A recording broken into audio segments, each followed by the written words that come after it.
Boker Tov à tout le monde, on continue. On se trouve lundi, Chaf Aleph Iyar, le 3 mai. Et on y va dans le shiur sur la prochaine paracha, paracha de Behar. Ce shiur il sera dédié pour la foi shlema de tous les blessés de ce qui s'est passé à Méron, et bien sûr les Nishma, tous les Kedoshim, et tous les gens qui ont été, qui sont niftar dans cette terrible tragédie à Méron, l'Akba Omer. Et d'abord, Hachem et Moshe est mort. Ok, donc je commence le début de Parashat Behar.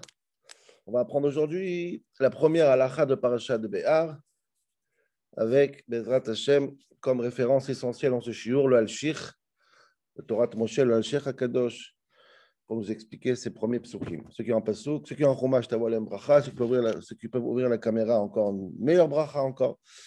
D'abord, Hashem Moshe le mort. D'abord, Al-Bnei Israël va marta alem ki tavou el haaretz asher ani noten lachem veshavta haaretz shabbat la Hashem. Ok, donc au début de la paracha, on parle de Ilchot Shemitah, les lois de la Shemitah. Quand vous arriverez en Eretz Israël, ki tavou el haaretz asher ani noten lachem veshavta haaretz, et la terre elle-même devra se reposer. Un Shabbat pour Akadosh Baruch Hu. Shesh shanim tizra sadecha, pendant 6 ans tu vas labourer ta terre. Tizmon karmecha, basafta et tevoata, et ensuite tu récupéreras la tvoa, donc la récolte, la moisson. Bashana shviit, la 7e année, Shabbat Shabbaton yel haaretz, ça sera un Shabbat pour la terre, Shabbat la Hashem, un Shabbat pour Akadosh Baruch Hu, etc., etc., etc. Les lois de Shemitah, et ensuite il y aura les lois du Yovel. Et moi, aujourd'hui, le shiur va essayer d'expliquer une phrase de Rashi. Rashi, il a un Rashi magnifique. Ce n'est pas lui, c'est Torah de Kohanim dans le Midrash. Et cette phrase de Rashi, on va se focaliser sur elle pour essayer de comprendre la profondeur de Parashat Behar. Et ce n'est pas Stam, c'est pas Parashat Behar, la mitzvah de Shemitah, ce n'est pas n'importe quelle mitzvah. Rashi dit que c'est une mitzvah qui a été donnée à Sinaï, et toutes les mitzvahs s'inspirent de cette mitzvah. Donc, c'est une mitzvah très, très importante, la mitzvah de Shemitah. Mais Rashi dit comme ça, Veshavta haaretz Shabbat la Hashem. Et ensuite, cette terre devra se reposer et faire un Shabbat pour Dieu. Qu'est-ce qu'il dit Rashi? Rashi dit, c'est quoi les Shem Hashem? C'est quoi Shabbat pour Dieu? Quel rapport Shabbat ici? Les Shem Hashem, Keshem Shneimar Beshabbat Bereshit. Comme ça, il dit Rashi. Une phrase. Rashi dit qu'en vérité, le Shabbat de la Shemitah, il est identique que Shabbat Bereshit. C'est quoi Shabbat Bereshit? Shabbat Bereshit, c'est le Shabbat de la création du monde. C'est-à-dire qu'il y a un parallèle extrêmement fort entre le Shabbat de la Shemitah, le 7e année, et le 7e jour. Alors, vous pensez que c'est évident? Ce n'est pas si évident que ça. Et on va voir dans ce shiur. Ce parallèle-là, il est osé. Pour plusieurs raisons, on va essayer de découvrir ensemble. Quoi qu'il en soit, Rashi fait cette remarque et il dit les critères que tu trouveras dans Shabbat Bereshit, le Shabbat qui est dans la création du monde, ça sera le même Shabbat que tu trouves dans ce Shabbat de cette paracha. Quelle est la source qu'il ramène? Il ramène, pas la source dans Parashat Bereshit, il ramène ce Midrash sur Matan Torah, c'est-à-dire quand Dieu il a donné la Torah. Un des 10 commandements, c'est tu feras Shabbat. Quelle est la raison que tu feras Shabbat? Parce que Dieu il a créé le monde pendant 6 jours et il se reposait le 7e jour. Donc ce commandement de Matan Torah, il est identique au commandement de notre paracha. C'est mamash. C'est-à-dire que comme si il y a marqué dans les 10 commandements, tu feras Shabbat. C'est quoi tu feras Shabbat? 2 explications possibles. Ou le Shabbat de la semaine, ou le Shabbat de 7e année. C'est les mêmes Shabbats, pour les mêmes raisons. C'est identique, identique, identique. Et c'est ça que je vais essayer de comprendre aujourd'hui. Pas avant de faire remarquer ce que j'ai vu dans le livre de Nechama Leibovitch, qu'elle fait remarquer quelque chose qui est très, très mignon sur le chiffre 7, qui est le chiffre du Shabbat. Il est hyper présent dans notre paracha comme dans Bereshit. Stam, c'est intéressant juste pour un dessert, comme on dit. C'est juste bon à manger, c'est une bonne boisson. Elle dit comme ça, elle ramène, je ne sais pas qui elle ramène, là-bas, je ne me rappelle plus. Elle dit comme ça, Shabbat, c'est le chiffre 7. Il dit dans notre paracha à nous, parachat Behar, 7 fois, il y aura marqué le mot Shabbat dans Shemitah. Shabbat la Hashem Veshavta. La racine Shabbat est rappelée 7 fois dans parachat Behar. Au début de la paracha, les quelques psukim que je viens de lire, 7 fois, ça veut dire quelque chose. Comme le chiffre 7 est très présent dans la création du monde. Elle dit, par exemple, Bereshit, bara Elohim, et Hashamayim, et Haaretz, c'est 7 mots. Pasuk bet de Bereshit, c'est 14 mots, 2 fois 7. Le dernier passage de Bereshit qui parle de Shabbat, il y a 3 psukim. Vayechal Elohim, bayom Hashem, l'arto asharasa, 7 mots. Vaishbot bayom hashvi mikol mlachto asher asa. 7 mots. Vayivarech Elohim et yom hashvi vayikadesh oto. 7 mots. Il y a 35 mots sur tout le Shabbat. C'est 5 fois 7. Bref. Donc c'est intéressant de voir que le chiffre 7, qui est le chiffre du repos du Shabbat, il est présent dans notre paracha à nous, comme dans la création du monde. Donc c'est vraiment des Shabbats jumeaux. Shabbat de la semaine et Shabbat de la Shemitah, ce sont deux jumeaux, deux frères inséparables. Ça, c'est ce qu'il dit Rashi. Je répète les mots de Rashi, très important. Les Shem Hashem, le Shabbat, il est pour Dieu. Le Shabbat de la Shemitah, comme il y a marqué dans notre pasuk à nous, comme quoi, Keshem Sheneemar Shabbat Bereshit. C'est la même chose. Les deux Shabbatot sont, comme j'ai dit, des frères jumeaux. Et c'est très intéressant, c'est pas Stam que Rashi dit ça. Quand vous regardez les psukim même, c'est presque les mêmes mots des fois. En général, tout le monde remarque ça. Dans Shabbat Bereshit, Shabbat Bereshit est marqué Ki sheshet yamim asa Hashem et hashemayim et haaretz ubayom hashvi'i Shabbat. Où c'est écrit sheshet yamim ta'aseh melacha ubayom hashvi'i tishbat. Et notre paracha, c'est écrit la même chose. Shesh shanim tizra sadecha vashana hashvi'i Shabbat la Hashem. C'est les mêmes mots. On a l'impression que c'est deux Shabbatot les mêmes. Un, il a été fixé dans les semaines, un, il est fixé dans les années. Et c'est Rashi, c'est très important de comprendre. C'est Rashi, c'est un midrash que Rashi ramène.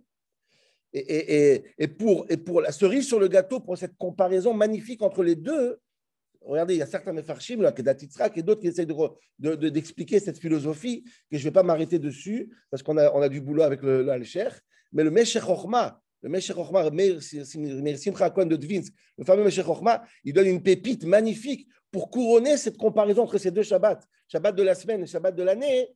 Il dit comme ça, il dit dans les Shabbats de la semaine, rappelez-vous dans Shabbat Bereshit, 6 jours Dieu il a créé le monde et 7 jours se sont reposés. On remarque qu'il y a 2 jours dans la semaine qui a marqué Kitov, le 3e jour et le 6e jour. Le 3e jour a marqué Pamaim Kitov et le 2e jour aussi a marqué le mot Tov 2 fois le 6e jour, le 3 et le 6. Et ce qui est intéressant, c'est que dans la Shemitah, dit le Meshech Chochma, regardez, le Meshech Chochma est magnifique. Il y a 7 ans, la 7e année c'est la Shemitah, la 3e année et la 6e année de la Shemitah, on rajoute ce qu'on appelle un maaser ani, le maaser du pauvre. 3e année. Et c'est quoi donner de l'argent aux pauvres? C'est Tov, dit le Meshech Chochma. La bonté, Chesed.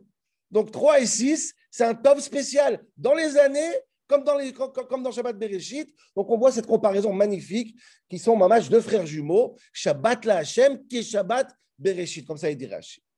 Ok? Donc si on a compris ça, maintenant on peut commencer le shiur. Je voulais vraiment expliquer, donner cet mettre Rashi au centre de notre shiur. Rashi fait cette comparaison, comme le Midrash le fait. Maintenant, on va comprendre. Parce que c'est deux frères. Si c'est deux frères, il faut quand même comprendre quelle différence entre ces deux frères. Derech Hagav, juste avant de rentrer dans le cœur du sujet, pas tout le monde est d'accord avec ça. Il y en a qui pensent que c'est quoi la raison de Shemitah? Ce n'est pas aucun rapport avec la raison de Shabbat. Ce n'est pas du tout deux frères. La raison de Shabbat Bereshit, Dieu il laisse se reposer. Effectivement, c'est Dieu s'est reposé. C'est un témoignage que Dieu il gère le monde. On connaît sur Shabbat. Shemitah n'a aucun rapport. Le Rambam dans Moreh Nevuchim, fidèle à lui-même, le Rambam, qu'est-ce qu'il dit? Il dit pas du tout. Pourquoi Dieu il demande de s'arrêter le 7e jour? Pour des raisons agricoles. Une terre, quand elle travaille trop dur, elle craque. Elle a besoin de respirer. Les agriculteurs, normalement, ils travaillent un an, ils se reposent un peu de temps, ils travaillent. La terre a besoin de se reposer. Tu ne peux pas étouffer la terre comme ça. Rambam, pas comme, vous voyez, c'est pas comme Rashi. Rambam, il pense que ça n'a aucun rapport. C'est deux Shabbatot différents. Alors, tout le monde saute sur le Rambam, le Kliakar, tout le monde comment tu peux dire un truc pareil, la Barbanel? Mais c'est n'importe quoi ce que tu dis, Rambam. Il y a marqué Shabbat la Hashem. Le Shabbat de la terre, il y a marqué qu'il est pour Dieu. Il n'est pas pour... Si c'est juste pour des raisons agricoles, il aurait dû marquer Shabbat la Haaretz. La terre, elle a besoin. Ce n'est pas Shabbat la Hashem. Et le Kliakar, il dit que nos sages, il dit celui qui ne fait pas Shemitah, il y a des punitions terribles. On va en galoute, on est puni, on meurt. Dit le Kliakar, si c'est juste pour faire respirer une terre, la seule punition que tu peux donner à l'être humain, c'est quoi? C'est que la terre va mourir, mais pas la galoute. Quand tu donnes une galoute, c'est quelque chose de spirituel. Le repos de la terre, il est bien plus qu'une raison agricole simple. Le Al-Sheikh HaKadosh, lui, il prouve ça de le Passouk. Il y a marqué, d'Aber Bnei Israël, qui t'avou la Haaretz Shabbat la Hashem. Dit le Al-Sheikh, d'Aber Bnei Israël, on voit que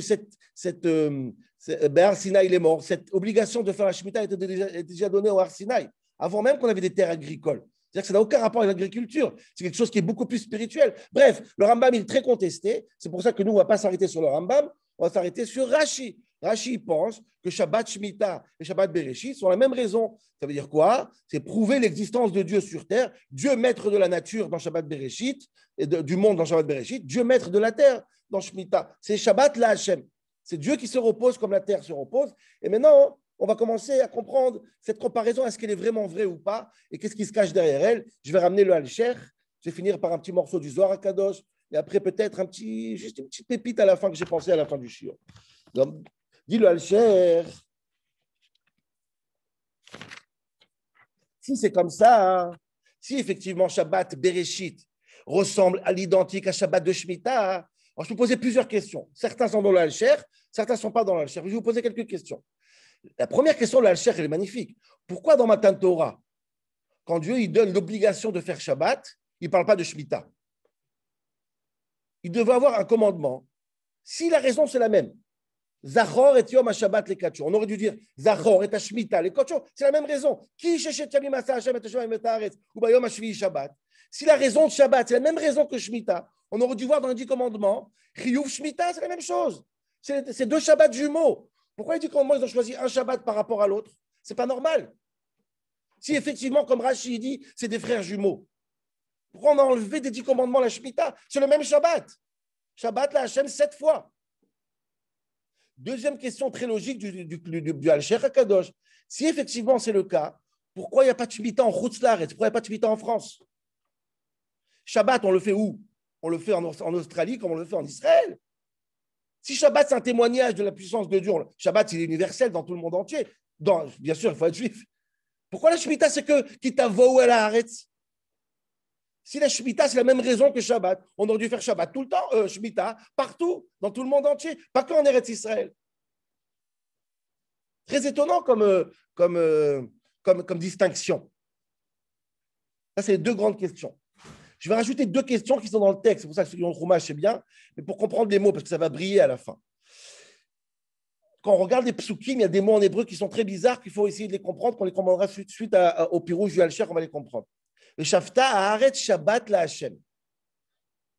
Le pasuk qui dit Veshafta haaretz, écoutez bien le terme. La terre devra se reposer. Nous, quand on pense à ça, on pense au Rambam, mais en vérité, qui est-ce qui se repose le 7e jour, 7e année? Ce n'est pas la terre, c'est le propriétaire qui se repose. Comme Dieu. Quand Dieu crée le monde, qui se repose le 7e jour? Hachem, pas la nature.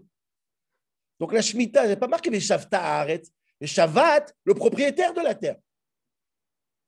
Enlevez de la tête ce qu'il a dit le Rambam dans Moreh Nevuchim. Si le 7e jour, c'est pour dire, écoute, moi je m'arrête et je prouve que Dieu, c'est le patron du monde, puisque vous savez que le 6e année, il y avait une quantité de toits qui suffisait pour la 6e, 7e et 1re. C'était incroyable les miracles. Donc c'est une preuve de l'existence de Dieu. Alors c'est toi qui te reposes. Ce n'est pas la terre. C'est quoi le Shavta Haaretz? Pourquoi c'est la terre qui se repose?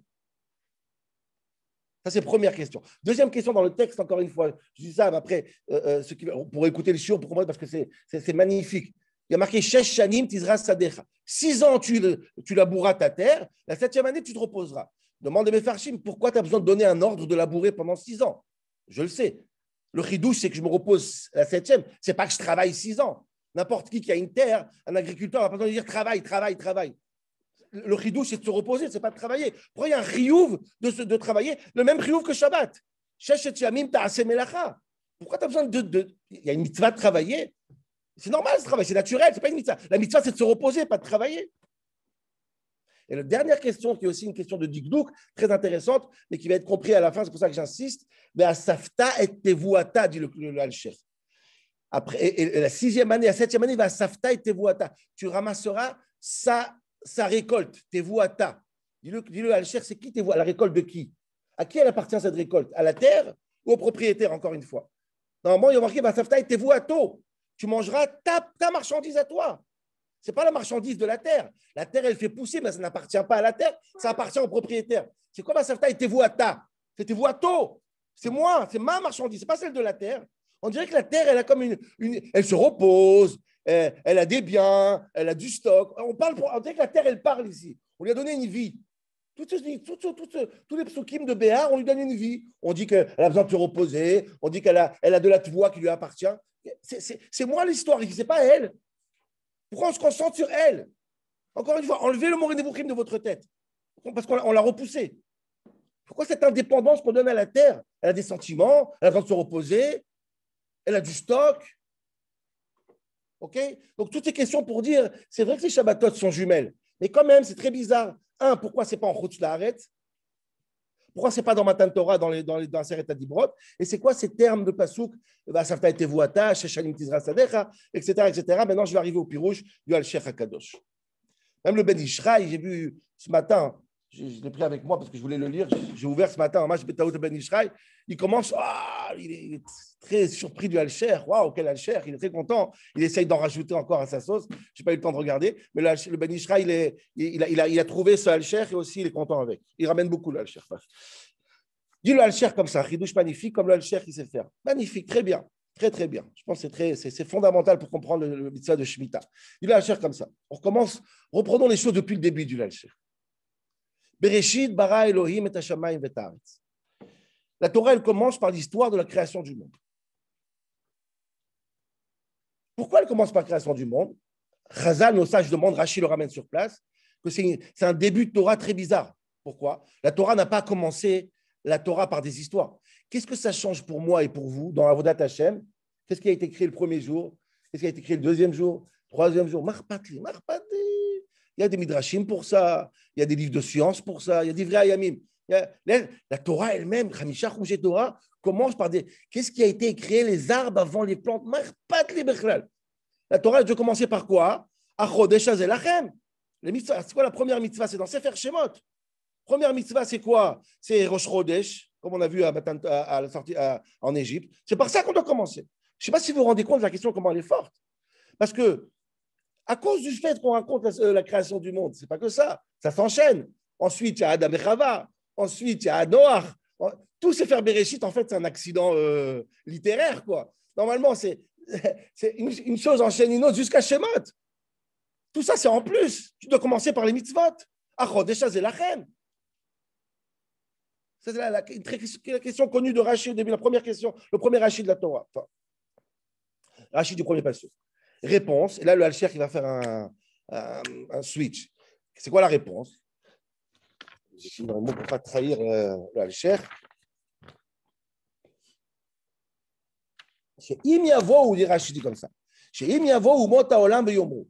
Viendra un moment, dit Rashi, que les nations du monde viendront et diront que cette terre d'Israël, nous l'avons volée. L'istimatem, Genaftem et Teretz Israël. Vous avez volé cette terre. Un jour, les nations diront, je ne sais pas un jour ils diront, les Kavashtem Arsot Shiva Goïm. Qu'est-ce qu'on leur dit? Nous, on leur dira, quand la Haaretz c'est la Kadosh Baruch Hu. Nous, on est des voleurs. Cette terre, elle appartient à qui? Qui l'a créée, cette terre? Pas que Israël, le monde entier qui l'a créée. C'est la Kadosh Baruch Hu. Hu Bera'a, lui, il l'a créée, et lui, il a décidé de nous la donner à nous. Qu'est-ce que tu veux faire? C'est lui le patron. C'est quoi la preuve que c'est le patron? Voilà, regarde, Bereshit, Bara et Hashamayim et Ta'aretz, les arbres, les plantes. C'est lui qui a tout fait. Malasot, le patron, il est fou. Il n'a pas de raison. Il a décidé que c'est nous qu'on le prend. Moi, il a raison que je fasse. Je ne suis pas un voleur. Pas le patron, il est fou, mais le patron, il n'a pas de raison. Il fait ce qu'il veut. Nouma. Donc, dit le Al-Sheikh, Rashi dit clairement que la raison de Bereshit, Bara Elohim, c'est pour donner une ta'ana de Gneva. C'est pour expliquer pourquoi nous ne sommes pas des voleurs. Ça, tout le monde connaît ce Rashi, je pense. Maintenant, le Al-Sheikh, il avance. Il dit, mais non, je vais vous dire ce que Dieu il a fait. Le magnifique témoignage de Bereshit Bara pour montrer que nous sommes les propriétaires d'Eretz Israël n'est pas suffisant, dit le Al-Sheikh. Un témoignage d'amour dans un couple, il doit se faire du côté de la mariée et du côté du mari. Il faut les deux. Dieu, quand il crée le monde, il dit, c'est moi le patron. OK. Est-ce que la mariée, est-ce que la terre elle-même, elle est d'accord d'être la femme d'Akadosh Baruch Hu, d'être le socle et d'accepter la baralout, le propriétaire, le patronat et la royauté de Dieu ou pas? C'est bien beau les affirmations tanachiques bibliques, c'est écrit dans la Bible, mais est-ce que la terre elle-même est d'accord avec ça? Ani les dodi, ve dodi li, la femme et l'homme. Dis-le à Cher Kadosh Baruch Hu, il a fait quelque chose d'extraordinaire. Il a fait, c'est mes mots à moi, une Brit Mila. C'est quoi une Brit Mila? Il a fait parler la mariée. Il a pris la terre. Il a dit à la terre, je veux que toi aussi tu témoignes, comme dans Bereshit. Rappelez-vous Rashi. Comme dans Shabbat Bereshit, je veux que toi aussi tu témoignes que c'est moi le patron. Comment tu fais? Shesh Shanim Tizra Sadecha. Dis-le à Cher, une terre normale. Demandez à chaque agriculteur, si tu travailles 6 ans sans relâche, chaque année, il y a moins et moins de fruits et de légumes. De beaucoup moins. Elle se fatigue. Il faut toujours 1 an de travail et après du repos. 1 an de travail. Le fait que Shesh Shanim Tizra Sadecha, que pendant 6 ans tu travailles et chaque année il y a encore plus de fruits que l'année précédente, c'est la preuve que quand le peuple juif il est en Israël sur cette terre elle s'offre à Kadosh Baruch Hu. Elle s'offre, elle témoigne elle-même, elle dit Shema Israël. C'est une Brit Mila Mamash dans la chair de la terre. Ce n'est pas seulement une affirmation du mari, c'est un cri de la femme, je t'aime. Donc, dit le Al-Cher, bien sûr que l'affirmation dans Shabbat Bereshit, c'est pour la planète entière. Je suis là, Bereshit bara tout le monde.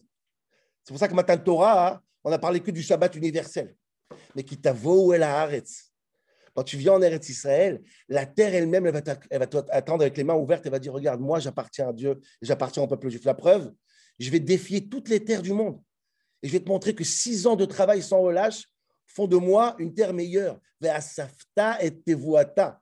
Shabbat, rappelez-vous toutes les questions qu'on a posées. La terre, elle a besoin de se reposer. La terre, elle a du stock. Dis-le à Al-Sheikh, évidemment. Évidemment, la terre elle-même, elle crie Hachem ou Elohim. La terre elle-même, elle est témoignage. Elle fait le témoignage de Shabbat Bereshit. Dafka, la terre d'Israël. Eretz Zavatra Lavudvaj. On comprend cette, entre guillemets, obsession de la Torah à chaque fois de dire que Eretz Israël, c'est une terre où coule toutes ces choses-là. Pourquoi? Parce que c'est un témoignage de la mariée. Le Shavta à Haaretz. C'est la terre elle-même qui parle. Elle-même, elle a du stock. La 7e année, c'est pour ça que c'est très important de dire Shesh Shanim Tizra Sadecha. Pendant 6 ans, tu bosses. Pourquoi tu bosses pendant 6 ans? Parce que tu verras quand tu bosseras pendant 6 ans, contrairement à l'agriculteur breton qui doit se reposer chaque année, toi, tu bosses 6 ans sans relâche. Parce que moi, j'accepte de te donner tous mes fruits à moi. C'est vous à ta. Donc, dis-le à Hacher, regarde comment c'est beau ce Rashi. Hacher ne veut pas de Rashi. Regarde comment c'est magnifique. Comment Shabbat Bereshit et Shabbat de la Shemitah, c'est Ani les Dodi. Vedodi, ça c'est le Ben Ishraï qui dit Ani les Dodi, Vedodi Ili. Le mari il parle dans Bereshit et la femme, elle s'exprime. La femme, c'est beaucoup plus familial. En Eretz Israël, elle s'exprime dans Parashat Béar. Si c'est comme ça, Rabota, il me reste 5 minutes. Il faut dire 2 choses. Le Zohar, il dit, nos sages, ils disent dans Parashat Shemot, sur le Passouk, Ani les Dodi, Vedodi Li, magnifique. Ani, qu'est-ce qu'il dit le Passouk? Ani les Dodi, Vedodi Li, Haroe Bashoshanim. Vous connaissez, vous faites chez Rachirim. Nous, on n'a pas le srout. Mais tout le peuple. Ani, dit le Zohar, incroyable cette phrase, mais je la comprends magnifiquement bien. Ani les Dodi, Vedodi Li, je suis la mariée, Dieu, c'est mon oncle, l'homme et la femme. Haroe Bashoshanim, le Haroe, comment on dit, le berger des Shoshanim, des fleurs. Vous savez ce qu'il dit le Zohar? Aroé Bashoshanim, Aroé Beshesh Shanim. Dit le Zohar, c'est quoi la preuve qu'Ani les Dodi et Dodili, c'est les Shesh Shanim, c'est les 6 ans. Shesh Shanim, c'est la preuve qu'Ani les Dodi et Dodili. C'est la plus belle affirmation de la Kala. C'est Shesh Shanim Tizra Sadecha.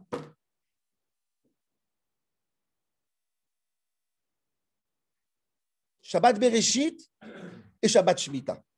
Et si c'est comme ça, et là je rajoute, maman, en 1 minute, ce que j'ai pensé ce matin en venant, je me suis dit, mais il y a quand même une différence majeure, maman, c'est cerise sur le gâteau, différence majeure entre Shabbat Bereshit et Shabbat Shemitah.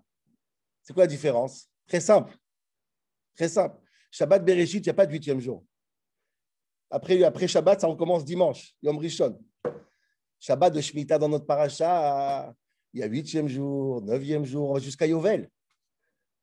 Dans la semaine, il n'y a pas de Yovel. Il n'y a pas 50 jours. C'est 7 jours, il n'y a pas de 8e jour, ça n'existe pas. Dans Shemitah, dans notre paracha, on a quelque chose que Shabbat Bereshit n'a pas. C'est Yovel. Qu'est-ce qui se passe à Yovel? Qu'est-ce qui se passe quand la mariée dans Shemitah, chaque année, chaque 7e année, elle dit c'est moi la femme de Dieu. Et bien, Shavta Haaretz. Il faut juste regarder les psukim qui confirment tout ce shiur. Qu'est-ce qu'il y a marqué dans Yovel? Il y a marqué dans Yovel. Shavtem ish el achuzato v'ish el mishpachto tashuvu. Shavtem, Ubechol eretz achuzatrem geoula titnu laaretz. C'est ce qui se passe au 50e année? La geoula, c'est quoi la geoula? Chacun rentre chez soi. Geoula titnu laaretz. Chacun rentre chez soi. Les serviteurs rentrent chez lui, mais surtout, c'est quoi geoula titnu laaretz? C'est quoi la geoula de la terre? Qui rentre chez soi? Akadosh Baruch Hu, il rentre chez sa mariée. Le peuple juif, il rentre dans sa terre. Et les choses sont claires. La édoute, la plus belle témoignage. À qui appartient quoi? Ça se passe quand? Ça se passe le 50e jour. La geoula de la terre. Et tout le monde entier, il voit quoi le 50e jour? À qui appartient cette terre? Cette terre qui crie elle-même avec une voix sans s'arrêter, Ani les Dodi, Vedodi li. Et ce magnifique, ça, c'est le mariage entre le Shemitah et le Yovel. Ça fait partie. C'est ça qui crée ce témoignage et cette Brit Mila, comme j'ai appelé, de la terre elle-même en vis-à-vis d'Akadosh Baruch Hu. Voilà, Rabotai. Yobrim. Yom Tov, à demain. Nifla, Nifla, Nifla.